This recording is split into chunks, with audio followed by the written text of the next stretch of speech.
गजाननं भूतगणादिसेवितं कपीत्यजम्बूफलचारुभक्षणम् उमाश्रुतं शोकविनाशकारकं नमामि विघ्नेश्वरपादपङ्कजं कर्पूरगौरं करुणावतारं संसारसारं भुजगेन्द्रहारं सदा वसन्तं हृदयारविन्दे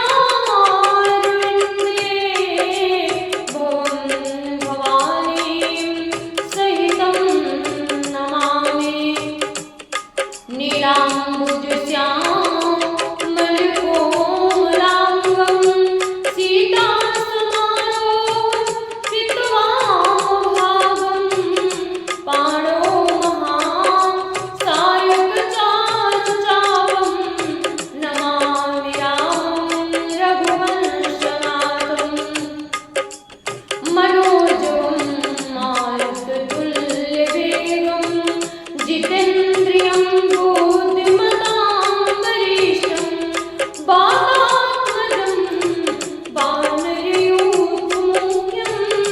श्रीरामदूतं शरणं प्रपद्ये सच्चिदानन्दरूपाय विश्वोत्पत्त्यादिहेतवे तापत्रयविनाशाय श्रीकृष्णाय वयं नमः। सर्वमङ्गलमाङ्गल्ये शिवे सर्वार्थसाधिके शरण्ये त्र्यम्बके गौरी नारायणी नमोऽस्तुते।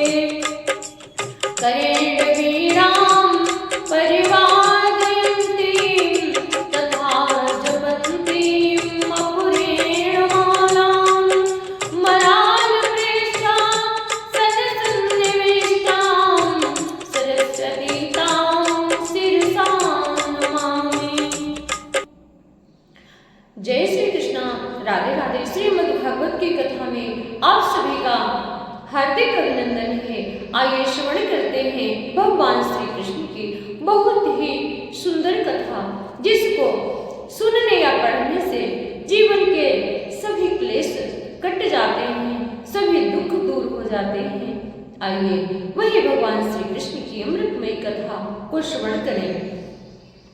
हमने आपको पिछली कथा में यहाँ तक आप सभी को सुनाया था, आत्मदेव जी की कथा सुनाई थी। और आत्मदेव जी के कोई संतान नहीं थी, वे बहुत ही परेशान थे। तो एक दिन घर से निकल जाते हैं बिना कुछ खाए पिए, और जाते जाते एक बाग में, बगीचे में जाकर के रुकते हैं। और वहां पर संत जन पधारे हुए थे। बहुत तेज प्यास लगी थी आत्मदेव जी को, सो वहां पर जल पीते हैं और संतों से वार्तालाप होती है। तो संत जन दया करके उनको एक फल देते हैं और कहते अपनी पत्नी को खिला देना, तो उससे संतान होगी। वो घर में लाते हैं, अपनी पत्नी को देते हैं, तो वो धुंधली नामक उनकी पत्नी है, वो उस फल को नहीं खाती है। उसकी बहन उसको शिक्षा देती है कि इसको मत खाना, तो वो नहीं खाती है। आइए उसके आगे की कथा को श्रवण करते हैं। उसकी बहन कहती है, हम ऐसी युक्ति करेंगे कि जिससे लोग यही कहें कि इसका बालक 6 महीने का होकर के मर गया है। मैं नित्य प्रति तेरे घर आकर उस बालक का पालन पोषण करती रहूंगी। इस समय इसकी जांच करने के लिए एक फल जो गौ को खिला दे। उसकी बहन ने कहा, जो ये फल है इस गाय को खिला दे इसको। ब्राह्मणी ने स्त्री स्वभाव बस जो उसकी बहन ने कहा था वैसे ही सब किया।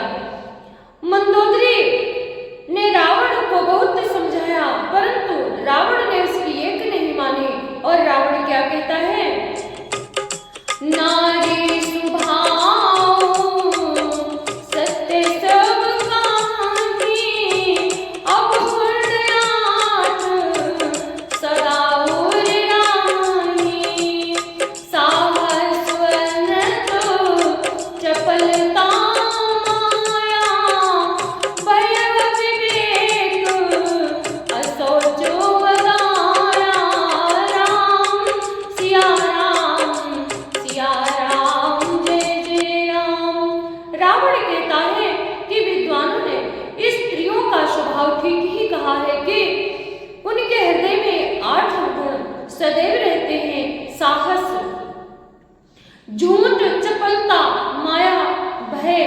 अज्ञान, अपवित्रता और निर्दयता वही स्त्री धुंधुली ने भी किया है।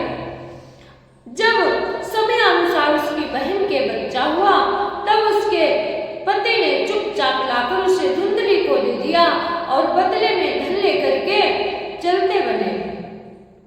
धुंधली ने आत्मदेव को सूचना भिजवा दी कि मेरे सुख पूर्वक बालक हो गया। इस प्रकार आत्मदेव के पुत्र हुआ सुनकर सब लोगों को बड़ा ही आनंद हुआ।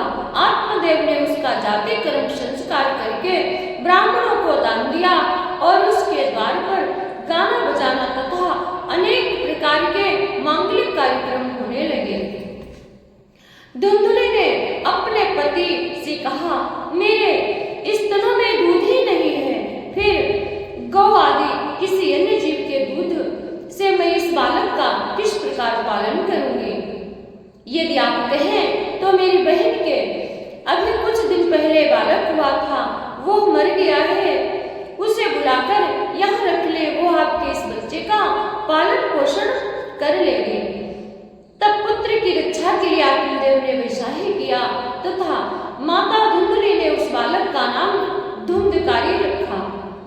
इस प्रकार समय गुजरता रहा और 3 महीने बाद उस गौ के भी एक सुंदर मनुष्याकार बच्चा हुआ। मनुष्य की तरह बच्चा हुआ, वो सर्वांग सुंदर, उसके सभी अंग बहुत ही सुंदर हैं, दिव्य निर्मल तथा सुवर्ण के समान हैं। कांति वाला था और कान उसके गौ जैसे थे। अब तो आत्मदेव की प्रसन्नता और बढ़ गई। पुनः जाति संस्कार, नाच गाना आदि सब पहले से भी बढ़ चढ़ करके किए। इसी प्रकार समय व्यतीत होता रहा और बालक धीरे धीरे अपने घर में बढ़ने लगे। धुंधकारी तो बचपन से ही बड़ा जिद्दी और दुष्ट स्वभाव का था, इसलिए उसके साथ कोई भी दूसरा बच्चा खेलने को राजी नहीं होता था। यह बच्चों को बुरी तरह से मारता पीटता था। यदि कोई शिकायत करता तो उसकी मां अपने बेटे की तरफदारी करती। उसके इस क्रूरता के व्यवहार के आसपास के लोग बहुत परेशान थे। उसकी रोज की शिकायतें परेशान होकर एक दिन आत्मदेव बहुत दुखी हो रहे थे। रो रो कर कह रहे थे, अब मैं कहाँ रहूं, किधर जाऊं? इससे तो इसकी माँ बांझ ही भली थी, इससे कोई संतान न थी तभी अच्छा था, लेकिन ये बालक अच्छा नहीं है। इतने में गोकर्ण जी वहां आ गए। पिताजी को दुखी देख करके उनसे रहा नहीं गया। गोकर्ण जी जो थे परम ज्ञानी थे। उन्होंने आत्मदेव जी से कहा, पिताजी यह संसार नाशवान है, इसमें न कोई बेटा है, न बेटी है, न धन है, न तो अन्य संपत्ति, न महल है, और ना ही यह शरीर ही जिसे आप अपना मानते हैं, यह कुछ भी अपना नहीं है। ऐसा गोकर्ण जी ने अपने पिताजी से कहा। पिताजी आप तो स्वयं ज्ञानी हैं, इसलिए आप मोह को त्याग कर भगवान का चिंतन करो, नारायण ही आपके कष्ट को दूर करेंगे। देखो कितना सुंदर बालक है, जो फल संत जी ने दिया था वो धुंधली ने गाय को खिला दिया। अब गाय से गोकर्ण जी हुए हैं, बहुत ही सुंदर स्वभाव है उनका, संत स्वभाव के हैं। गोकर्ण की बात मानकर आत्मदेव वन की ओर चले गए और एक सुंदर सा स्थान देखकर भगवान का भजन करने लगे। गोकर्ण ने देखा पिताजी के जाने इन दोनों माँ बेटे की आदत में कोई सुधार नहीं है, इसलिए अब यहाँ रहने से कोई लाभ नहीं है। यह विचार कर वे तीर्थ यात्रा पर चले गए। सूत जी ने कहा, शौनक जी, पिता के वन चले जाने के बाद उस धुंधकारी ने अपनी माता को लात घूसा आदि से बहुत पीटा और कहा, बता धन कहाँ रखा है, नहीं तो जल्दी लकड़ी से तेरी खबर लूंगा। उसकी इन धमकियों और उपद्रव से तंग आकर माता रात्रि में कुएं में जा गिरी और इसी से उसकी मृत्यु हो गई। अब तो ये दुष्ट 5 वैश्याओं को घर में ले आया। तब उनके नाना प्रकार के क्रूर कर्म करने लगा, दुष्ट कर्म करने लगा। एक दिन उन वैश्याओं ने उसे बहुत से गहने मांगे। वो तो काम में अंधा हो रहा था, मौत की उसे कभी याद भी नहीं आती थी। बस उन्हें जुटाने के लिए ये घर से निकल पड़ा। अब जहां तहां से बहुत धन चुराकर घर लौट आया तथा उन्हें कुछ सुंदर वस्त्र और आभूषण लाकर के दिए। चोरी का बहुत माल देखकर रात्रि में उन वैश्याओं ने विचार किया कि यह निश्चय ही चोरी करता है, इसलिए इसे किसी दिन अवश्य ही राजा पकड़ लेगा। राजा निश्चय ही यह सारा धन छीनकर इसे मृत्यु दंड देगा। जब एक दिन इसे मरना ही है तब हम ही धन की रक्षा के लिए गुप्त रूप से क्यों न इसे मार डालें। सभी ने ऐसा विचार किया। इसे मारकर हम इसका माल मुक्ता लेकर के जहां कहीं भी चली जाएंगी, ऐसा निश्चय कर उन्होंने सोए हुए धुंधकारी को रस्सियों से जकड़ दिया, कस दिया, उसके गले में फांसी लगा करके उसे मारने का प्रयत्न किया। इससे जब वो जल्दी न मरा तो उन्हें बड़ी चिंता हुई। तब उन्होंने उसके मुख पर और छाती पर बहुत से दहकते अंगारे डाले। इस तरह अग्नि की लपटों से वो छटपटाकर मर गया। तब इसके मृत शरीर को एक गड्ढे में गाड़ दिया और इसका माल मत्ता लेकर के चलती बनी उनके इस कृत्य का किसी को पता नहीं चला। उनके ऐसे न जाने कितने पति थे और धुंधकारी की तो अपने कुकर्मों के कारण प्रेत योनि हो गई। वो प्रेत योनि को प्राप्त हुआ। वो बवंडर के रूप में 10 दिशाओं में भटकने लगा। शीत, घाम और भूख प्यास के कारण हा देव चिल्लाता रहता था, परंतु उसे कहीं भी कोई आश्रय नहीं मिलता। कुछ समय बाद गोकर्ण जी ने लोगों से सुना कि धुंधकारी मर गया है। तब उसे अनाथ समझकर उन्होंने गया जी में उसका श्राद्ध किया और भी जहां तहां वे जाते उसका श्राद्ध अवश्य करते थे। इस प्रकार तीर्थों होकर गोकर्ण जी रात्रि के समय अपने नगर को आए। दूसरे की दृष्टि से बचते बचते सीधे अपने घर के आंगन में सोने के लिए पहुंचे। यहाँ पर अपने भाई गोकर्ण को सोया हुआ देख धुंधकारी ने अपना बड़ा विकट रूप दिखाया। वो कभी भेड़, कभी हाथी, कभी भैंसा, कभी इंद्र और कभी अग्नि रूप दिखाया। वो कभी भेड़, कभी हाथी, कभी भैंसा, कभी इंद्र और कभी अग्नि के रूप धारण करता। अंत में वो मनुष्य के आकार में प्रकट हुआ। गोकर्ण ने कहा, तू कौन है? रात्रि के समय ऐसे भयानक रूप क्यों दिखा रहा है? तेरी ये दशा कैसे हुई हमें बता तो सही। तू प्रेत है, पिशाच है अथवा कोई राक्षस है? सूत जी कहते हैं गोकर्ण के इस प्रकार पूछने पर वो बार बार जोर जोर से रोने लगा। उसमें बोलने की शक्ति नहीं थी, इसलिए अपने संकेत मात्र किया। उसने संकेत मात्र इशारा किया। तब गोकर्ण ने अंजलि में जल लेकर उसे अभिमंत्रित करके उस पर छिड़का। इससे उसके पापों का कुछ समन हुआ, इससे उसके पाप कुछ नष्ट हुए और वो इस प्रकार कहने लगा। गोकर्ण क्या कहता है, आइए श्रवण करते हैं। अहम भ्राता तुदियोऽस्मि धुंधकारी सिनामतः स्वकीयेनैव दोषेण ब्रह्मत्वं नाशितं मया। वो प्रेत बोला, कहता है धुंधकारी, मैं तुम्हारा भाई हूं, मेरा नाम है धुंधकारी। मैंने अपने ही दोषों के कारण अपना ब्राह्मणत्व नष्ट कर दिया। मेरे दुष्कर्मों की गिनती नहीं की जा सकती। मैं तो महान ज्ञान के चक्कर काट रहा था, इसी से मैंने लोगों के बड़ी हिंसा की अंत में उन कुलटा स्त्रियों ने मुझे तड़पा तड़पा कर मार दिया। अब मैं बहुत ही कष्ट में हूँ।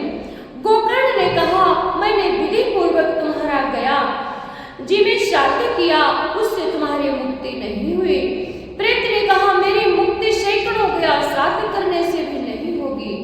अब तो तुम ही इसका कोई उपाय सोचो। गोकर्ण ने कहा, अच्छा, अभी तो तुम निर्भय होकर अपने स्थान पर रहो, मैं विचार करके तुम्हारी मुक्ति के लिए कोई दूसरा उपाय कहूंगा। तो वो अपने स्थान को चला गया। इसके जाने के पश्चात गोकर्ण जी ने रात्रि में विश्राम किया। सुबह जब लोगों को मालूम हुआ तो सभी प्रसन्नता पूर्वक उनसे मिलने आए। गोकर्ण जी ने पहले तीर्थ यात्रा के विषय में कहा और फिर रात्रि में जो हुआ उसके बारे में सब कुछ कह सुनाया। लोगों ने कहा, आपसे बढ़कर इसकी मुक्ति का उपाय कौन जानेगा। तब गोकर्ण जी सूर्यनारायण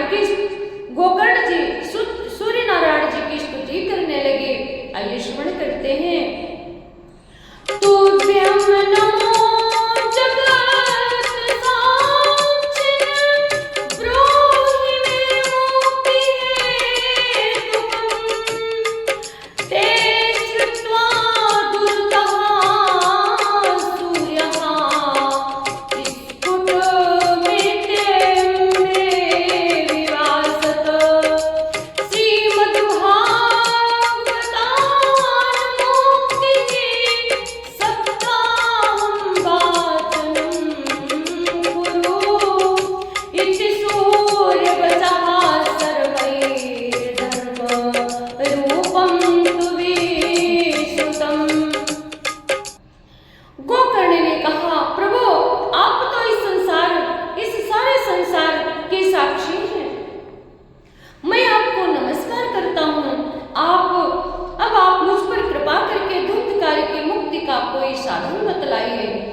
इसकी मुक्ति भागवत से ही हो सकती है, इसलिए तुम श्रीमद् भागवत सप्ताह करो। गोकर्ण जी ने विधि पूर्वक भागवत सप्ताह ज्ञान यज्ञ का आयोजन प्रारंभ किया। उनकी वाणी से प्रभु की अमृतमयी कथा सुनने के लिए नगर और आसपास के और अन्य स्थानों से भी भगवान श्री हरि के भक्त आए। सप्ताह का पहला दिन था। लोग बड़े आनंद में मग्न हो संकीर्तन कर रहे थे। आज का पहले दिन का संपूर्ण प्रसंग पूर्ण हो चुका था कि अचानक एक बड़ी जोर से पटाखे जैसी आवाज हुई। सब लोग इधर उधर देखने लगे। तब गोकर्ण जी ने उन्हें समझाया कि चिंता की कोई बात नहीं है। यहाँ कथा मंडप में जो अतिरिक्त एक वांस लगा है उसमें धुंधकारी की प्रेत आत्मा है। उसकी एक गांठ फट गई है, यानी खुल गई है। इसी प्रकार प्रतिदिन एक एक करके सप्ताह की पूर्णाहुति वाले दिन उस बांस की 7वीं और आखिरी गांठ फट गई। इसी प्रकार प्रतिदिन अब तो वो एक दिव्य रूप धारण किए सबके सामने खड़ा हो गया, जिसका रूप सुंदर, शरीर पर पीतांबर बांधे, सिर पर मुकुट, कान में कुंडल और गले में तुलसी की माला पहने था। अब वो सारी प्रेत पीड़ा से मुक्त हो गया था। तब वो गोकर्ण जी के चरणों में गिरकर बोला, आपने ही मुझे इस भयंकर यातना से मुक्त कराया है, आप धन्य हैं। इसके बाद सभी लोगों ने श्रीमद्भागवत पुराण की विधि से पूजा की। इतने में ही एक दिव्य विमान वहां पर उतरा। उसके सिंहासन पर स्वयं भगवान अपने पार्षदों के साथ विराजे थे। गोकर्ण ने आग्रह पूर्वक आसन पर विराजमान कर साथ साथ भागवत और भगवान का पूजन किया और वंदना की। भगवान ने कहा, गोकर्ण तुम धन्य हो, तुमने मेरी अमृतमयी कथा में बार बार वंदना की है और मानव के कल्याण के लिए श्रीमद्भागवत कथा का महत्व वर्णन किया। मैं तुम पर प्रसन्न हूँ, मेरी भक्ति सदा तुम्हारे हृदय में निवास करेगी। उधर भगवान के पार्षदों ने सबके देखते देखते धुंधकारी को इस विमान पर चढ़ा लिया। गोकर्ण ने पार्षदों से पूछा, आपने अकेले धुंधकारी को ही विमान पर क्यों चढ़ाया? कथा तो सभी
तैयार न था।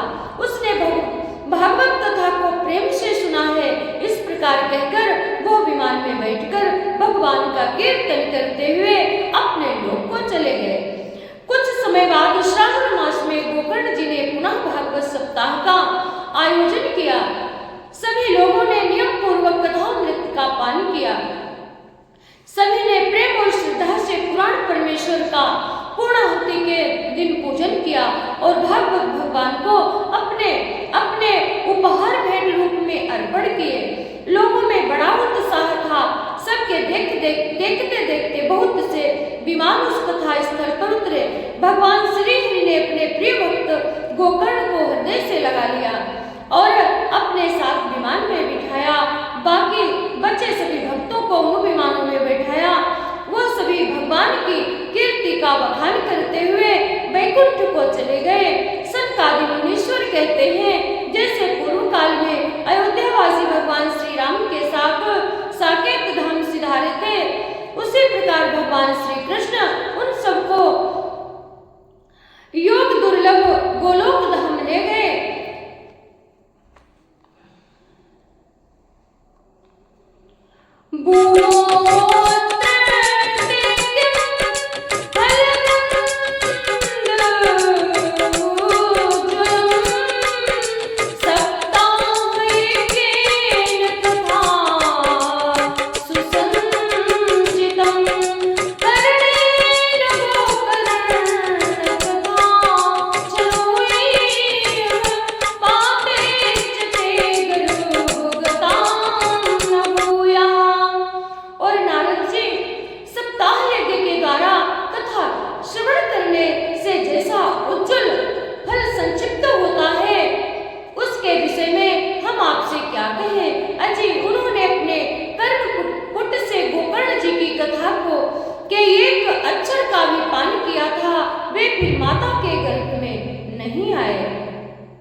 बोली सियावर रामचंद्र की जय हो, श्री कृष्णचंद्र भगवान की जय हो। सर्वे भवन्तु सुखिनः, सर्वे सन्तु निरामयः, सर्वे भद्राणि पश्यन्तु, मा कश्चित् दुःखभाग् भवेत्। ओम पूर्णमदः पूर्णमिदं पूर्णात् पूर्णमुदच्यते पूर्णस्य पूर्णमादाय पूर्णमेवावशिष्यते।